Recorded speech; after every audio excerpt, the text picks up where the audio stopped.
Questão 6. Uma loja está oferecendo uma promoção. Compre 3 produtos e pague apenas 2. Cada produto custa R$ 19,99. Se Maria comprar 6 produtos, qual será o total a pagar? E aí? Vamos entender o seguinte. A cada 3 produtos, ela paga somente 2? Primeira informação. Segunda informação, cada produto custa R$ 19,99. A princípio, vamos arredondar para R$ 20. Então, a cada 3 produtos, quanto que ela vai pagar? Ela vai pagar somente 2. E como cada produto é R$ 19,99, então a cada 3 produtos vai ser igual a 2 vezes, vamos falar que 20, né? Vamos arredondar para 20. Depois a gente desconta esses centavos. Então, se ela levou 6, como é que ficou a conta dela? Ficou 2 vezes 20 mais 2 vezes 20. Dá 40 mais 40, igual R$ 80. Só que a gente acrescentou 1 centavo. O preço exato é R$ 19,99. A gente arredondou para 20, a gente acrescentou 1 centavo em cada produto que ela pagou. Então vamos remover. Então quantos centavos a gente tem que remover? 4 centavos. A gente contabilizou só os produtos que ela pagou, não os que ela levou. Ela pagou 4, embora tenha levado 6. E dos que ela pagou, adicionamos 1 centavo no preço de cada um para poder arredondar. Agora vamos remover. E aí a gente tem o valor exato. Tirando 4 centavos de R$ 80, a gente vai ficar com R$ 79,96. R$ 79,96, gabarito letra C. Questão 7. André está controlando seus gastos mensais. Se ele gastou 20% do seu salário, de R$ 2.500, em alimentação, quanto ele gastou nessa categoria? Questão básica de porcentagem, tá? Vamos entender o português da coisa. X% de algum valor, vamos chamar de Y. Como é que eu escrevo isso em linguagem matemática? Eu tenho X% de um certo valor Y. É assim que eu faço. Então agora pausa e aplica esse conceito para a questão. A gente tem 20%. Escrever nessa forma é a mesma coisa que escrever isso aqui, ó. 20% de quanto? De 2.500. Pronto, a dificuldade era entender isso. Agora é conta de vezes e de divisão. Se você está craque em múltiplos de 10, multiplicar e dividir múltiplos de 10, como o 100, por exemplo, você pode olhar aqui em cima, ó, como tudo aqui em cima é um produto, é uma multiplicação, eu posso fazer simplificações, o famoso corta-corta. Então aqui eu posso escolher se esse 100 divide o 2.500 ou divide o 20. Eu posso escolher. Tudo é uma multiplicação. Aqui o 2.500 é como se fosse 2.500 sobre 1, tá bom? Aliás, vamos escrever isso para visualizar melhor. Aqui, ó, 2.500 é a mesma coisa que 2.500 vezes 1. Qualquer número dividido por 1 é ele mesmo. Então, a gente fica com isso aqui, ó, 20 vezes 2.500 sobre 100. Eu posso simplificar esses zeros. Que você concorda que 2.500 é a mesma coisa que 25 vezes 100. 25 vezes 100. Então, olha o que eu tenho aqui. Eu tenho 100 dividido por 100.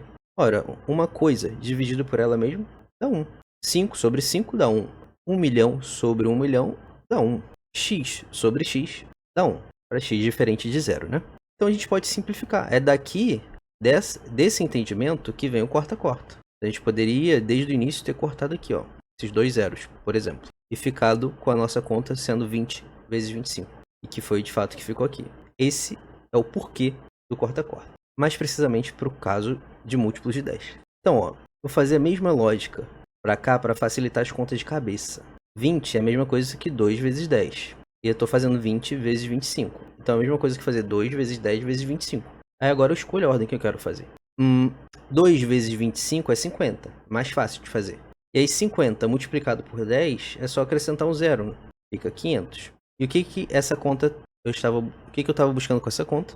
Essa conta representa o quanto ele gastou em alimentação, que foi 20% do salário. E, sendo 2.500 do salário dele, 20% disso é R$500. Gabarito letra A. Você poderia ter feito de um jeito mais rápido também. Embora você possa dizer, talvez, né? Ah, eu sou ruim em porcentagem. Mas provavelmente você sabe fazer um 10% ali. 10% você anda uma vírgula para a esquerda, uma casinha para a esquerda. 10% de 1.000. Ah, é 100. 10% de 100 é 10. Então, você poderia fazer assim. 10% de 2.500 é só andar essa vírgula uma casa para a esquerda. Então fica 250. Só que eu não quero saber 10%, eu quero saber 20%. E 20% é o dobro de 10%, correto? Então era só eu dobrar esse 250, chegaria no 500. Tá aí outro jeito de você pensar esse problema.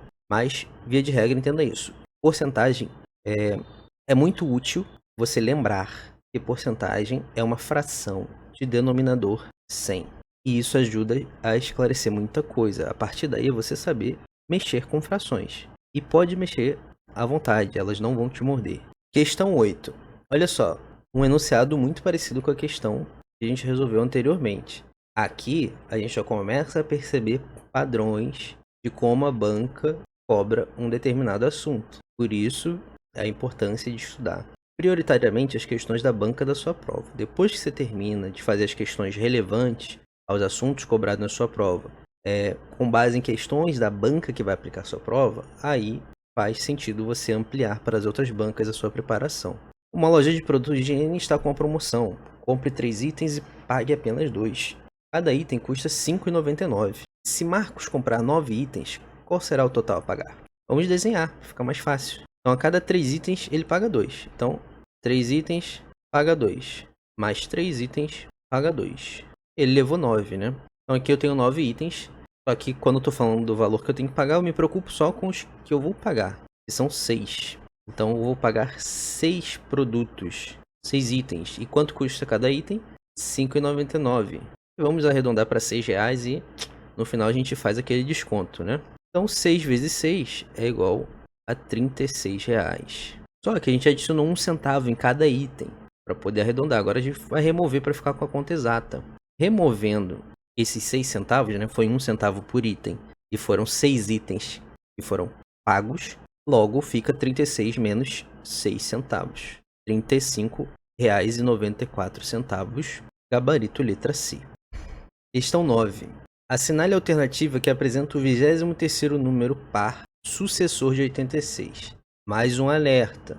A gente já fez uma questão dessa banca desse ano com um enunciado parecido com esse, só mudando algumas informações. De novo, nossa segunda questão com padrão repetido. Já vai anotando. Tá, qual que é a ideia? Se você viu lá na aula 1, nossa primeira questão. O raciocínio é o seguinte, vamos entender, botar os primeiros números aqui e entender o que a gente vai fazer. Então ele quer o 23º número par que fica após 86. Então 86 é meu ponto de referência, meu ponto de partida. Quero saber o que acontece a partir do 86. Então se eu for buscando os números pares maiores que 86, eu percebo que essa sequência vai pulando de 2 em 2. Eu considerar todos os números sucessores. De 86, sucessor é quem está depois, antecessor é quem está antes. E assim vai. Poderíamos escrever isso aqui até chegar no 23º par sucessor de 86. Olha só, onde que está o primeiro número par sucessor de 86? É 87? Não, 87 é ímpar, é 88. Então aqui achamos o primeiro número par sucessor de 86. E onde está o segundo? Vou pular um número depois do primeiro, né? Então eu pulo 89 e vou para o segundo par, que é o 90. Agora olha a ideia. Do 86 para 88, eu somei 2. Foi 86 mais 2. Do 86 para o segundo número par, foi 86 mais 4. Então, eu consigo deduzir, entendendo essa lógica, qualquer número par sucessor de 86 que ele quiser, em qualquer posição. No caso, ele quer o 23º. O primeiro, eu dobro o número da posição dele, posição 1, dobro, fica 2, e somo no 86. Eu quero saber qual é o segundo número par sucessor de 86. Eu dobro o número da posição que ele quer saber, que no caso é a posição 2, e somo no 86. Eu vou saber que número é. Então 86 mais o dobro de 2, que é 4, vai dar 90. Então 90 é o segundo sucessor par de 86. E por que dobro? Porque eu vou pulando de 2 em 2 até chegar no número que ele quer saber. Então, para saber qual é o 23º, eu vou pegar o número dessa posição e vou dobrar e acrescentar esse resultado no número 86. E aí eu vou saber que número é esse, o 23º número par sucessor de 86. Então vai ficar 86 mais o dobro de 23, que é 46. E essa continha vai dar 132. Então o número 132, gabarito letra D, é o 23º número par sucessor de 86. Questão 10. Ó, terceira questão com esse enunciado, com esse mesmo problema.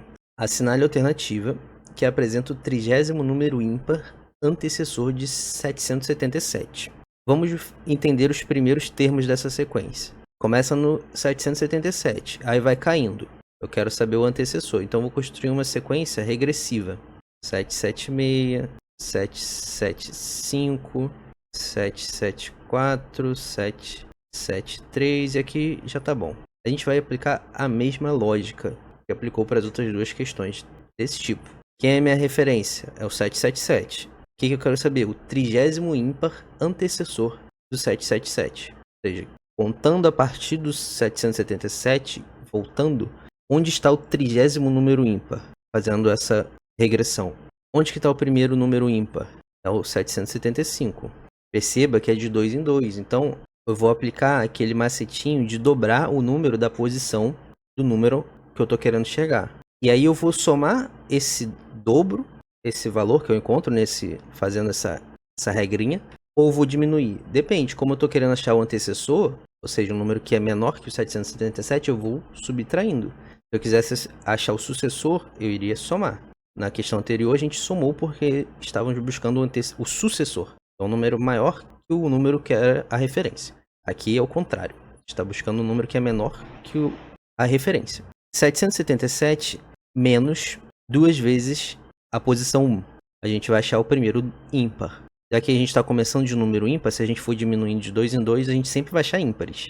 Essa que é a ideia. E de fato, ó, 777 menos 2, 775.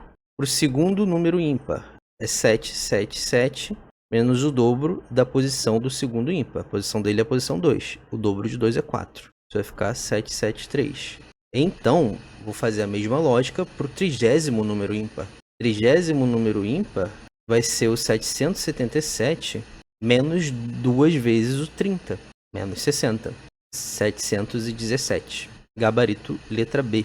Então, percebe que são em 10 questões, já fizemos 3 questões desse tipo. Lembrando que estamos fazendo as questões das provas mais recentes para as mais antigas. E ainda estamos só no ano de 2024 aqui. Então, já é um indicativo de que esse tipo de problema até aqui já é um forte candidato. Claro que é uma amostra muito pequena, tá? Mas já percebe aí algum padrão.